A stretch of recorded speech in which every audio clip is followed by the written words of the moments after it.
Look at this world. This beautiful world. We built this world together. A world where dreams come true. A world where you can be free.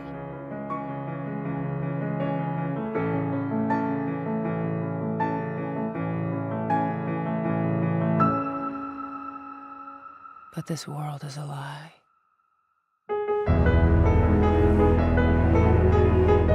This world deserves to die.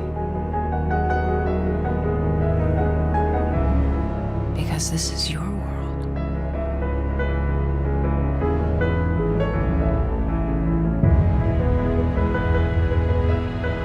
We've lived by your rules long enough.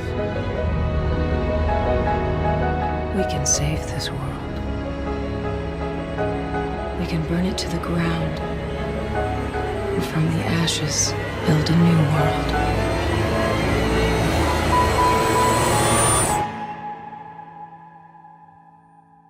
Our world. When I first started on the show, and it was season 1, episode 1, I anticipated it would be some iteration of this. You know, like these hosts that we tell this, you know, we sort of reveal the story through. You know, Teddy's not going to be walking around just carrying, he'd be a bullet collector for the rest of the season. Something's going to happen. You know, these hosts are going to wake up, and what's going to happen when they do? And I think we're seeing that now. I didn't know exactly how it was going to look, but I'd hoped that, you know, to see what we're seeing now. And I've learned on this show to never have too clear of a picture of what you think it's going to be, because it's just going to be something else. So there's a great liberation in surrendering to sort of where the day takes you on this show. And I've learned not to try to figure it all out and just sort of know what I need to know for the scenes that we're shooting at the time, and cross your fingers and hope that it goes to cool places. At the end of the first season, I went, where are they? What's going to happen next? What is this all for? What's this about? What is this saying? You know, and I'm still asking those questions. And I've read every single episode of the second season. So it's that kind of show.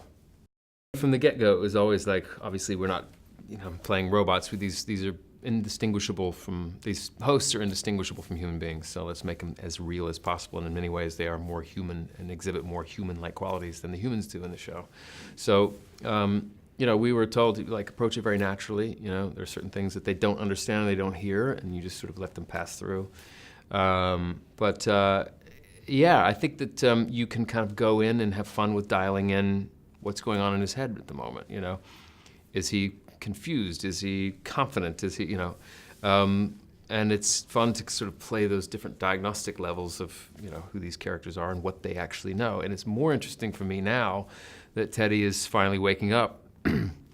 And you know, he's running like 90 to catch up to everyone, and also stay alive while he's trying to figure it out. But you know, it's like he's seeing the world with a new set of eyes for the first time, and discovering who he is, and waking up, and what all that means for him. And I just sort of put myself there, like, what would that be like? Sort of like he's being reborn into an adult body, an adult war.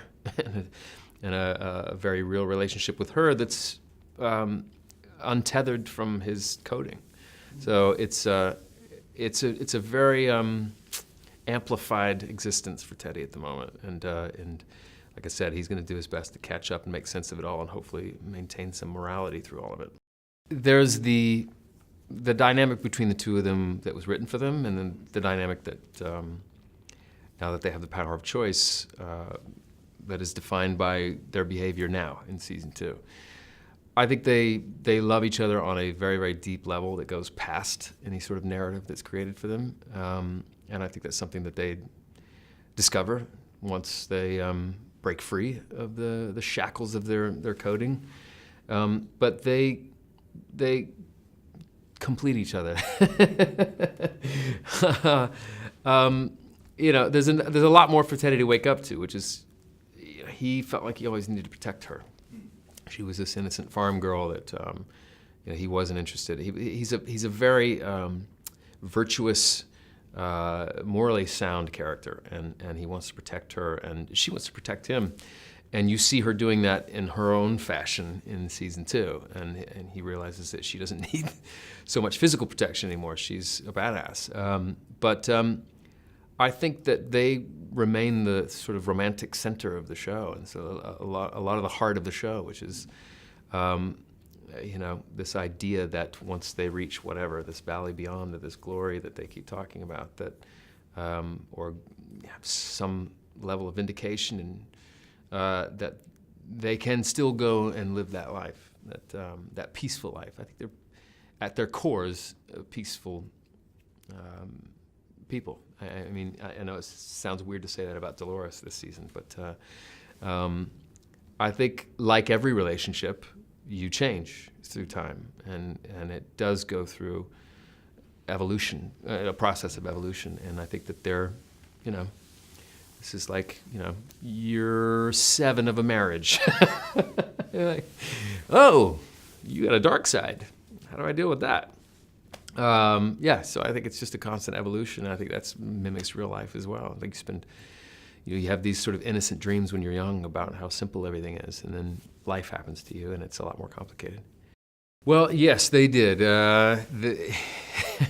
Part of it was learning on the fly, on the process in the first season.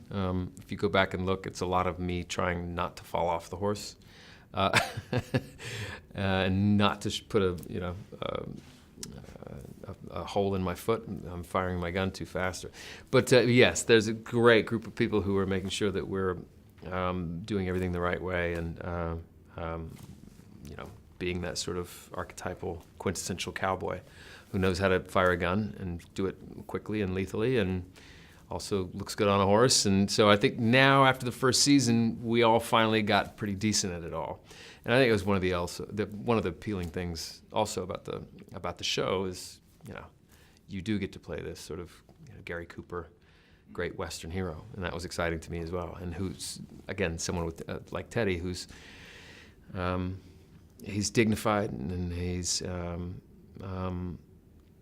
he's a good man, and I like that, and he looks good in a hat and with a pistol. I don't know. I am. I say that a little carefully, because there are people out there that are far bigger sci-fi fans than me. But I think that the questions that science fiction asks sometimes, there are some great classic questions about what it means to be human, and what is existence, and what is consciousness, and where are we going? What is this all for?